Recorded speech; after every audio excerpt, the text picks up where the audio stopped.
फैसल चौधरी साहब, सियासतदानों के साथ उन मुज़ाकरात के सिलसिले में तो आप बैठे थे, लेकिन जिक्र एस्टैब्लिशमेंट का ही था आप लोगों की तरफ से कि ये बेइख्तियार है सियासतदान।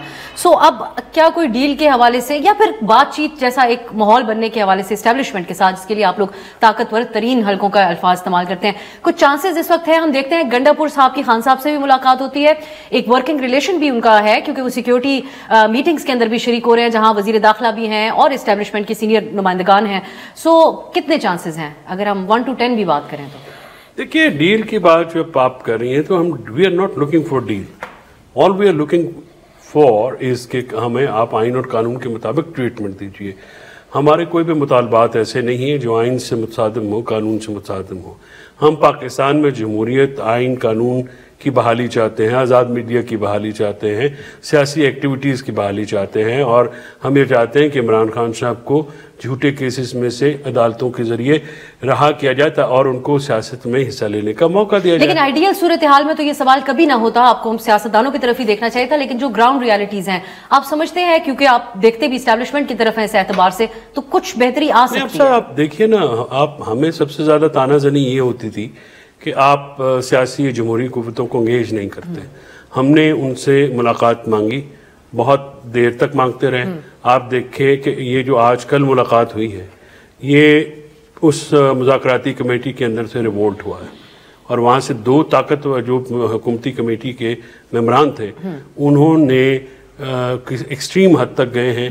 तो फिर ये मुलाकात अरेंज तो वहीं से हुई है जहाँ से होती है, इतवार वाले दिन जो होती है। तो बात यह है कि फिर आप ये या तो ये कहे ना, अगर मुलाकात का फैसला होता को इनके सारे लोगों ने कहा। इस मुलाकात की मैं बात नहीं कर रही थी, मैं वैसे एक और लेवल के ऊपर ही आपसे बात नहीं, मैं सिर्फ ये आपकी बिल्कुल बात में समझ रहा हूँ, मैं उसका जवाब ये दे रहा हूँ कि मुलाकात कराने में, अमल दरामद कराने में इतने दिन लग गए, तो जो बड़े फैसले हैं उन पे भी तो फिर अमल दरामद का क्विकली वक्त का मैं सलाउद्दीन साहब से बात करना चाहती हूँ आगे। लेकिन सेनेटर साहब, अगली मुलाकात में जुडिशल कमीशन के ऊपर कोई सीरियस बात हो सकती है पीटीआई के साथ? देखिए, एक तो हाँ या नहीं में अगर देखिए, एक तो दोनों सीनियर्स हैं, दे नो कि जो भी जुडिशल कमीशन बन भी जाए तो क्या हम ये कमीशन बनाए कि एक सूबा हमला करने आया था यहाँ पे, वो भी बना दे। और नंबर 1 और नंबर 2 क्या कमीशन ये एडमिट में आता है उसके कि क्या वो कार्रवाई पे असर बना दे। और नंबर 2 ये 3 पब्लिक मेंटेनेंस ऑर्डर नहीं है कि गवर्नमेंट इनको कह सकती है, ये अदालतों में फैसले होने हैं और कोई डील नहीं है, ना कोई ढील है, कोई ऐसी बात नहीं किसी किस्म। सलाउद्दीन साहब, आज की अदालत पे एक जो कार्रवाई हुई है केस के दौरान, उसमें आपका जस्टिस मंसूर अली शाह से मुकालमा है, इसके ऊपर बहुत बात हो रही है। जस्टिस मंसूर ने सवाल उठाया कि क्या हमसे दायरा इख्तियार वापस लिया जा सकता है? आजादी अदलिया के हवाले से ये इस बहस को इस कॉन्टेक्स्ट में देखा जा रहा है। तो आपने मार्शल लॉ अदवार का हवाला देते हुए कहा कि उस वक्त भी हमने इस किस्म के अदलिया की तरफ से तो इस किस्म के इकदाम कबूल नहीं किए गए थे। तो आपसे मैं ये जानना चाहूंगी प्रोग्राम के आखिर में कि आप समझते हैं कि ये अदलिया की आजादी का जो टॉपिक है, अब बहुत देर हो चुकी इस सिलसिले में, या अब भी एक तवाना आवाज उठ सकती है इस एतबार से? नहीं, बिल्कुल देर नहीं हुई और ये अच्छी बात है। ये क्वेश्चन उठा, एक केस था कस्टम्स एक्ट की एक शिक को सिंध हाई कोर्ट ने कालादम करार दिया था। वो मामला सुप्रीम कोर्ट में जब लगा था ये 3 रुकनी बेंच के सामने, तो मंसूर अली शाह साहब ने कहा कि आया ये केस हम सुन सकते हैं या आईनी बेंच में जाना है। तो आर्टिकल 191A की बात हुई और उसमें ये फिर पूछा गया कि आया कुछ जजेस से उनका जुडिशल रिव्यू की जो इख्तियारात हैं वो छीने जा सकते हैं या नहीं।